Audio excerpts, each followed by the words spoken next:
أشهد أن لا إله إلا الله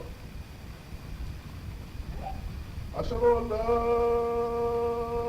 إله إلا الله حي على الصلاة حي على الصلاة حي على الفلاح حي على الفلاح الله أكبر الله أكبر لا إله إلا الله.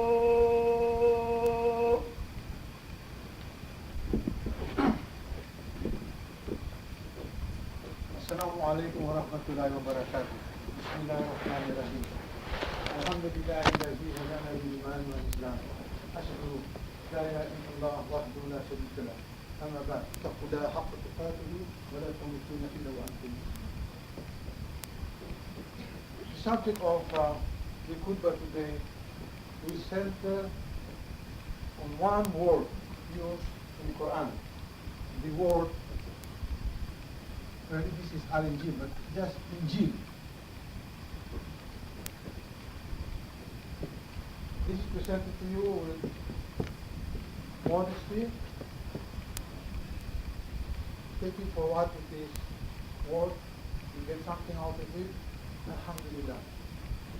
You think an old word, but you know one, and you know an alternative, two, alhamdulillah. But actually, many of these ideas are not mine. They just come from my studies in theology years ago, and I'm depending a lot on my memory, which is not so good anymore. It's good to forget many things too. But the conclusion certainly is mine, and is offered to you for your consideration. The word Injil in the Quran occurs at least 12 times. I'm not sure of this number, but at least, maybe slightly more. It is used in various senses and in various contexts. For example, in at least 4 verses, it is directly connected with Jesus Christ, Isa bin Maryam. And I will read to you some of these verses. I'm using the translation of Ustaz Tariqa. First verse. God endowed him, referring to Isa, with the scripture, wisdom, the Torah, and the gospel. The word gospel is a translation of the word al-Injil. Right? Second, I quote again. This is Surah 3, verse 48. Now we'll go to Surah 5, verse 46. Subsequent to them, that is other prophets, we sent Jesus, the son of Mary, confirming the previously revealed Torah. We gave him the gospel, al-Injil, containing guidance and light, and confirming the Torah, as well as providing guidance and enlightenment for the righteous. Surah 5, 46. And one more. Subsequent to them, that is Noah, Ibrahim, and some of the descendants, Allah says, subsequent to them, we sent other messengers. Then we sent Jesus, the son of Mary. We gave him the Gospels, the Injil.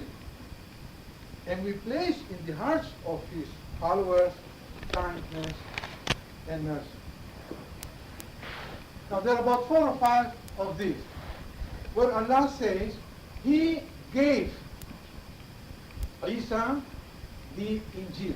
Now, I beg of all of you, we need little attention and concentrating on this to avoid misunderstanding.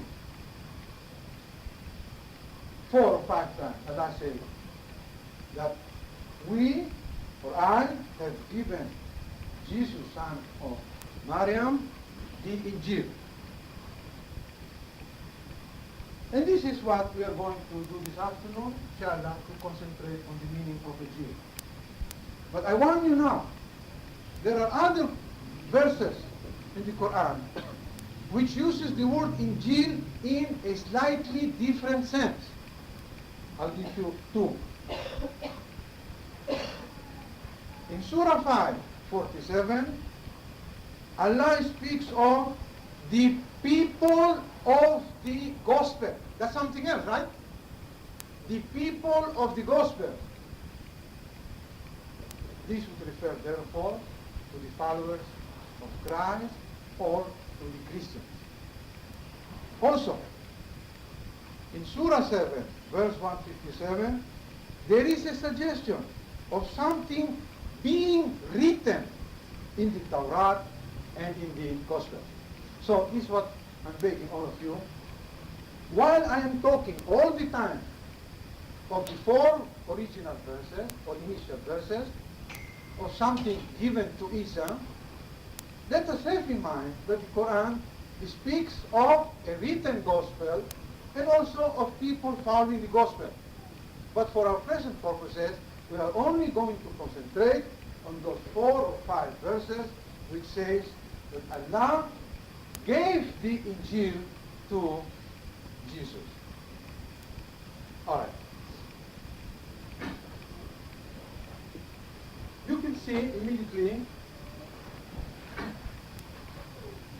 the Quran comes in the 6th century or latter early part of the 7th century. All right. The Quran has come historically, and the Christians were around for more than 500 years. About 300 years, I don't remember now the exact date, about 300 years before the birth of Isa with Maryam, there was a very big colony of Jews in Alexandria, in Egypt. They were all what you call members of the Hellenistic civilization. And they had forgotten Hebrew. And because they'd forgotten Hebrew and they wanted to know their scripture, it was necessary to translate the Hebrew Bible into Greek. That is the famous or the so-called Septuagint, which you've heard. The Septuagint, the word Septuagint, Septua means 70, because according to tradition, there were 70 learned men with long beards who were able to translate it into Greek. Because the Jews had forgotten Hebrew, but they knew Greek, and Egypt had become part of the Greek Empire and later on under the Ptolemies. Everybody was speaking Greek. A word was already used in the Septuagint at least 200 years before that. And this is the word. Euangelion. Euangelion. That's a Greek word. This is classical Greek. The word eu means good. Alright? That's one. And angelion comes from angelin, means to bring news. Therefore, euangelion in Greek means to bring good news. And when the prophet Isaiah was saying, we are waiting for the good news, and you know, one of the prophets, Isaiah, the word was already this word, and so on. So you can see it's a very old word in classical Greek. Also found in common Greek called the koine. Koine is the Greek Islam. Oh. You can see the roots, all right? And, anyone? NGL, all right? You can see it also in Arabic, right? The three roots, N, J, L. The Arabs, classical Arabic has no G, only has J. Unless you're a good Egyptian, then you'll always say, instead of Ya Jamal, Ya Gamal. But that's Egyptian. G is Egyptian. Arabic has no G. It uses J or Ghin. We need our authorities. Important. So, then, as most of you know, Saint Jerome, after another couple of 100 years after Christ, translated the Greek Bible, the Septuagint, into Latin, because this was now just the time of the Roman Empire, and that is called the Latin Vulgate. Vulgate means common, the vulgar edition. And the word used is this one, Evangelium. As you see, it's the same, all right? Okay. Let us, when the books of the New Testament, we have discussed this later on, when the books of the New Testament were later on translated into English, then there were two words used for good news or for good tidings. Evangel, which is found in any dictionary. This is a good English word. Evangel. And the one who writes or pushes the evangel is called an evangelist, right? In all the Romance languages, like Romanian, Italian, and Spanish, up to now, use the word evangel, or in Spanish, evangel. And one who writes is called evangelista. But for some reason or another, the English people did not just use this word, although this is a good English word, although derived from the Greek through the Latin. They use the word gospel. Now, the word gospel is a very good English word based on Anglo-Saxon. It is God spelled, not God, huh? God in the sense of good, like in Dutch. G-O-E-D, good, is not God, it means good. So, good spell means good news. And then they refined it, it became gospel. So, I'm sorry that I've taken so much of your time to explain to you the meaning of the word gospel. It means the same as evangel, and it is the same as this one comes from this word, this word, this word. All of this means good news, glad tidings, and so on. Now let's go deeper into the subject matter.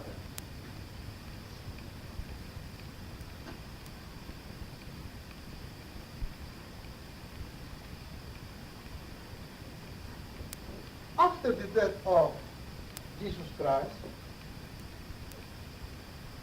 there were many stories about his life. His life, his work, his death, and his teachings. And about 30, 40, 50, 60, 100 years after his death, there were many stories about him. All right? They were not called gospels. They were called memoirs, stories by the apostles. But because they spoke of a good news, all right, they came to be called gospels. And there is the so-called gospel according to Matthew. Because when this gospel of St. Matthew existed, people did not call it gospel of St. Matthew. They said that is the narrative which we believe is from Matthew. Then you have the Mark, Luke, and John. These are the so-called gospels, 4 gospels. The first 3, as you know, is just a reminder for some of you who have a good Christian background to remind that these 3 are called the synoptic gospel. They're called synoptic because they talk about the life of Jesus from birth to death. And they're very similar. That one of John is something else. It has more theology. What is interesting are the discussions of the different biblical scholars. There's many theories about it. I don't want to go deep into it because it's slightly out of our subject. But let me just say that in the old days, people used to put Matthew as number 1 because they thought it was the model. Some now say it's Mark. They found out that 70% of Matthew is taken from Mark and 70% of Luke comes from Mark and so on. There are many theories. But now it's already accepted that Mark is the oldest. Now whether Mark was based on an earlier one and that earlier one got lost is something else. Or that there was an earlier one from which these 3 come from, that's another theory.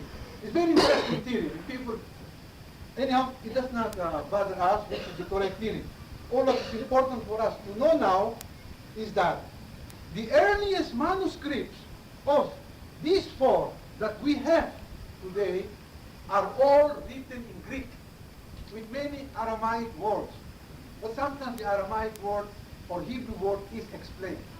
Therefore it's very clear. These were written for people who were Greek speaking. Somebody says that there was an original Hebrew gospel which these 3 imitated, and that is gone. Anyhow, again, we should not worry about that. They are all in, the earliest manuscripts are in Greek, but with many Aramaic words and Hebrew words. It's assumed that the reader knows Greek and he is familiar with Jewish costumes and so on. But as you know, during this time there were also other gospels.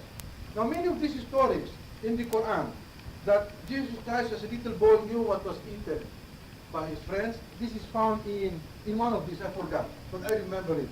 Then about the miracles of the birds, clay, the carver, this is found here. There is what you call the gospel of the first infancy, the second gospel of infancy, this gospel of Nicomedes. And lately, I think within our lifetimes, they have discovered in Egypt the gospel of Saint Thomas. Now, the importance of this gospel of Saint Thomas, which I think in Coptic, is that it has the sayings of Jesus Christ. Some found in these gospels, some not found.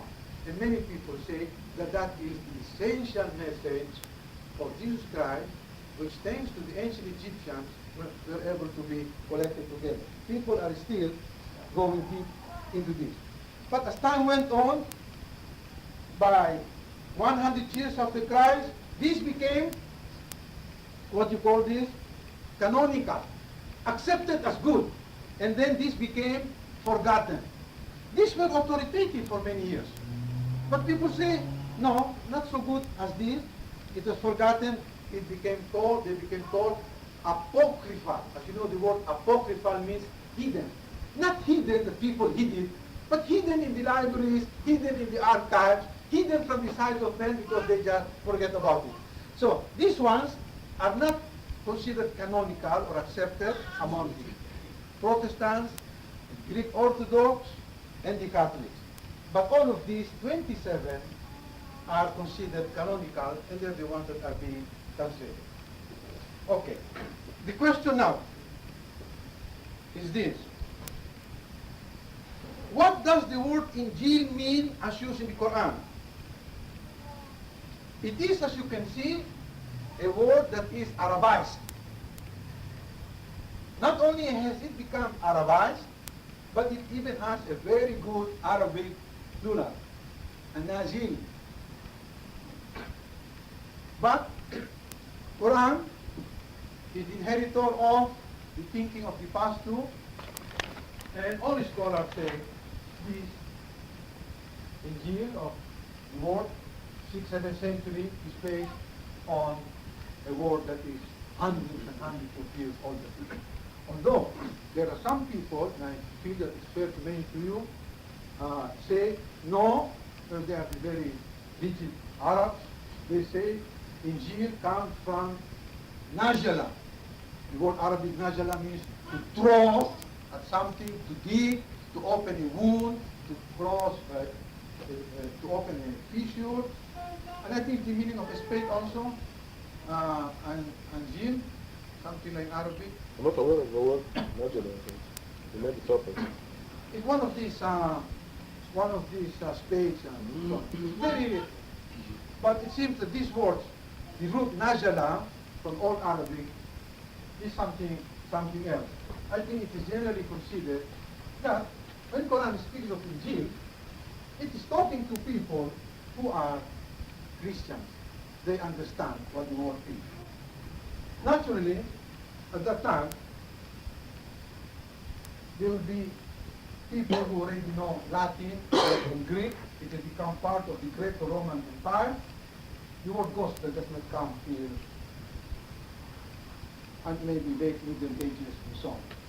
It's just it's a good English word based on the Anglo-Saxon.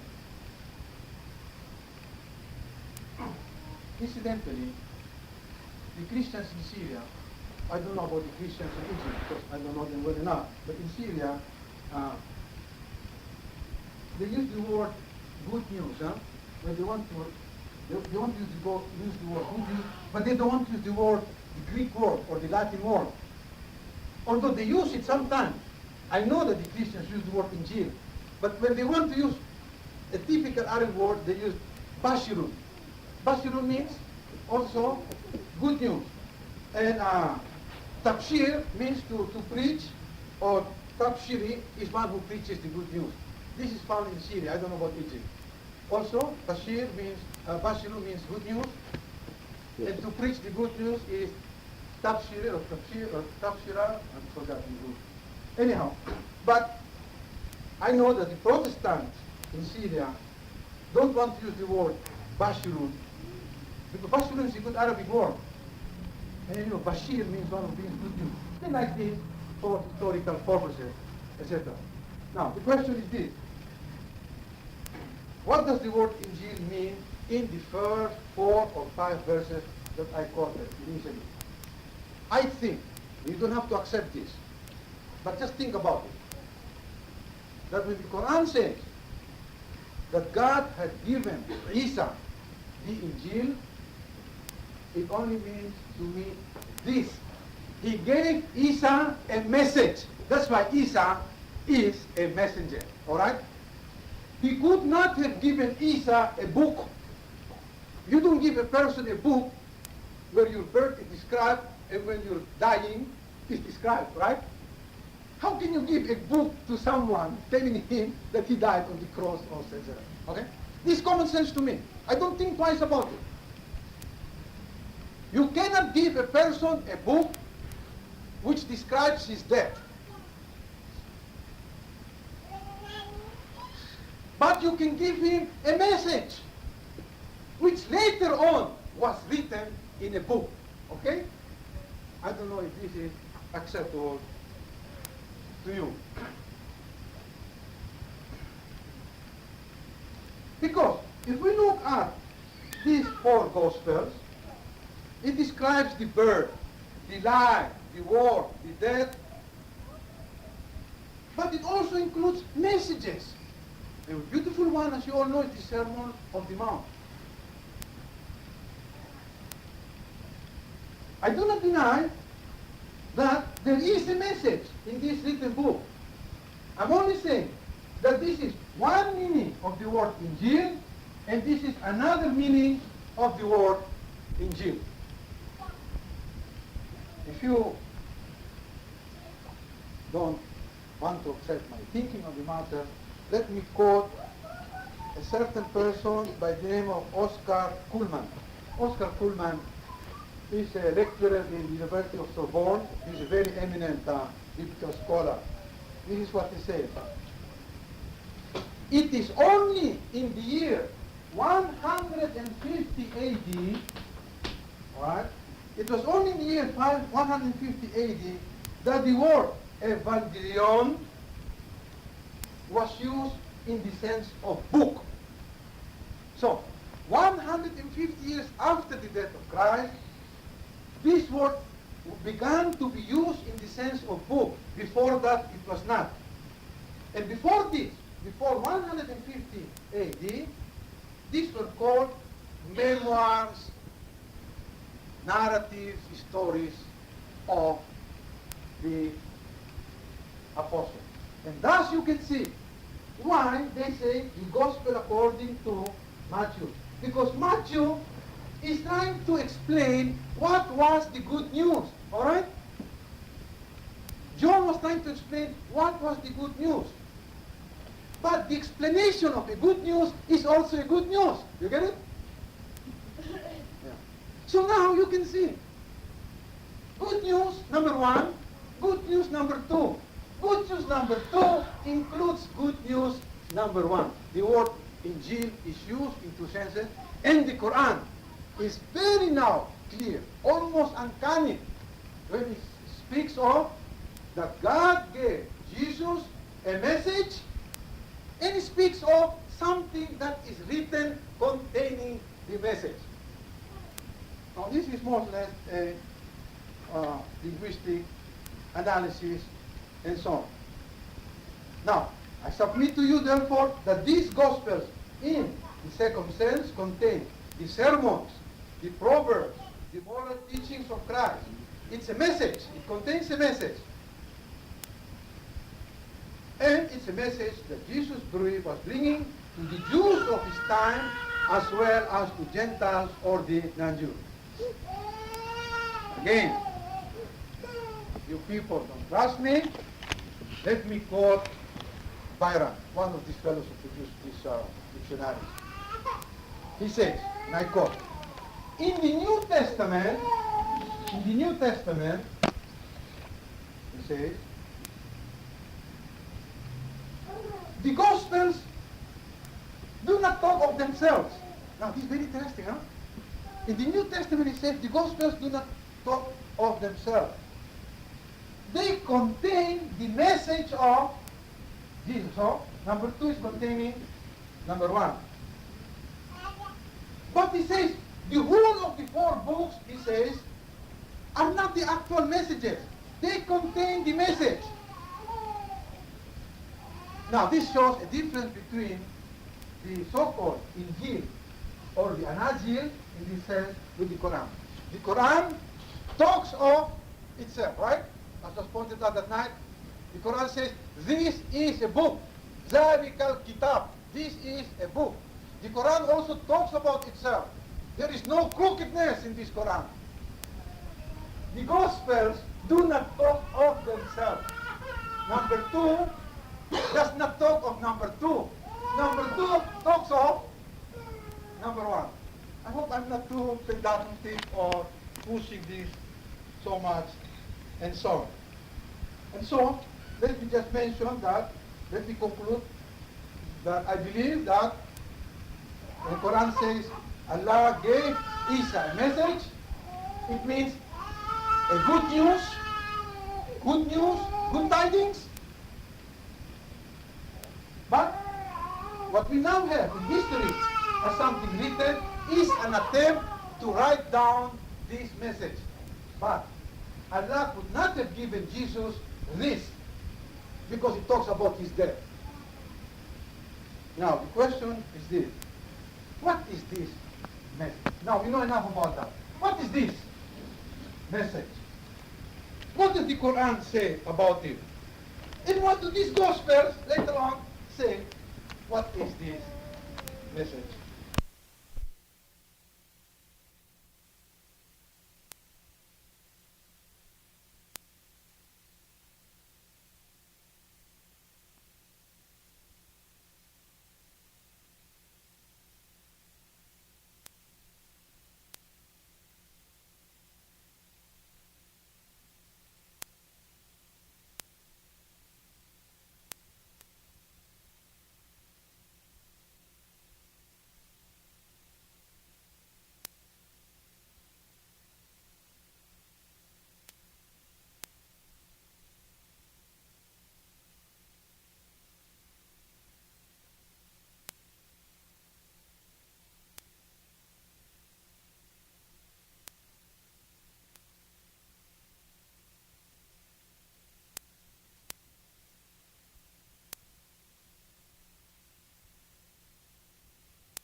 all biographical details, some found here, some found there.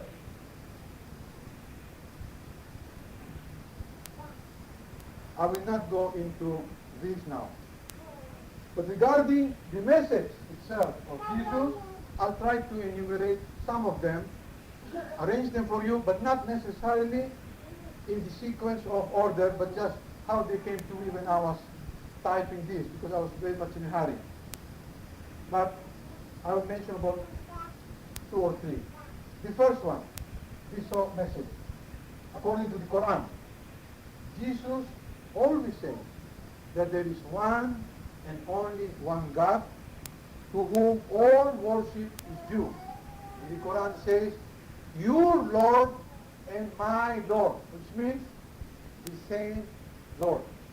And in so stating this, that only Allah is worthy of worship, Christ himself is saying very clearly that no man is to be worshipped. That is a message. Even if he is a prophet or a messenger. Therefore, we conclude that this theme, or this part of this message of Christ, is the general theme, not only of the Quran, but of all other prophets.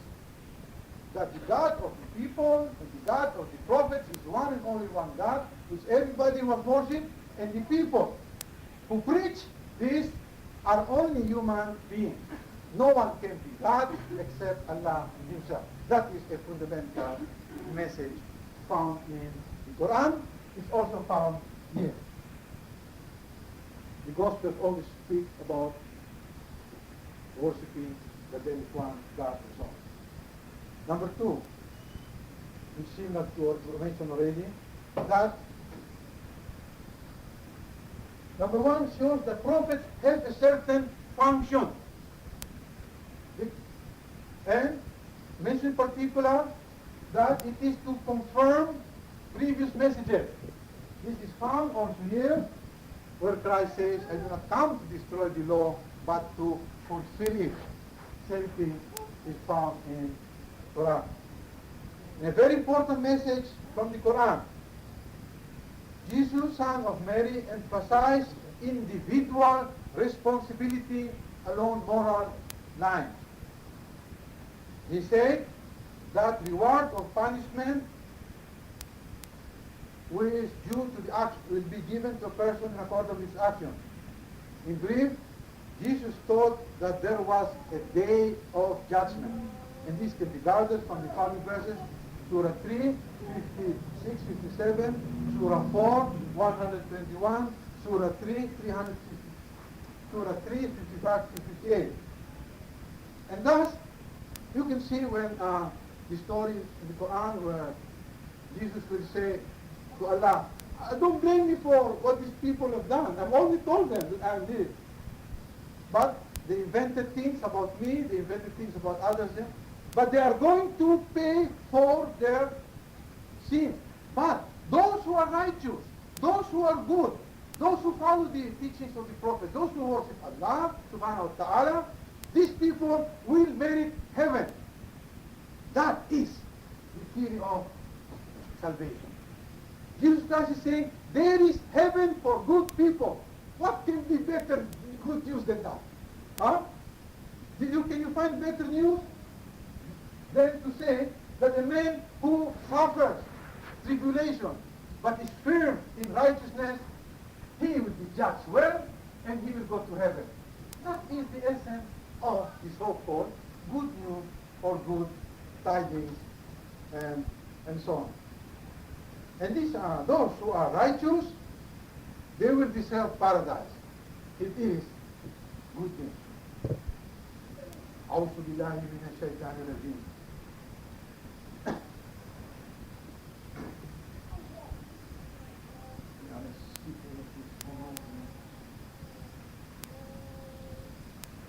المرحومة للمؤمنين والمؤمنات والمسلمين والمسلمات الأحياء منهم والأموات ربنا آتنا في الدنيا حسنة وفي الآخرة حسنة. بارك لي ولكم واستغفروه إنه هو الغفور الرحيم. الله أكبر الله أكبر أشهد أن لا إله إلا الله حي على الصلاة حي على الفلاح. What is this?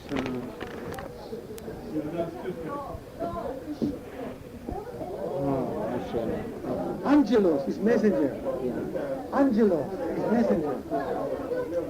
That's why the word angel comes from the English word angel. Is the good, like in Euthanasia.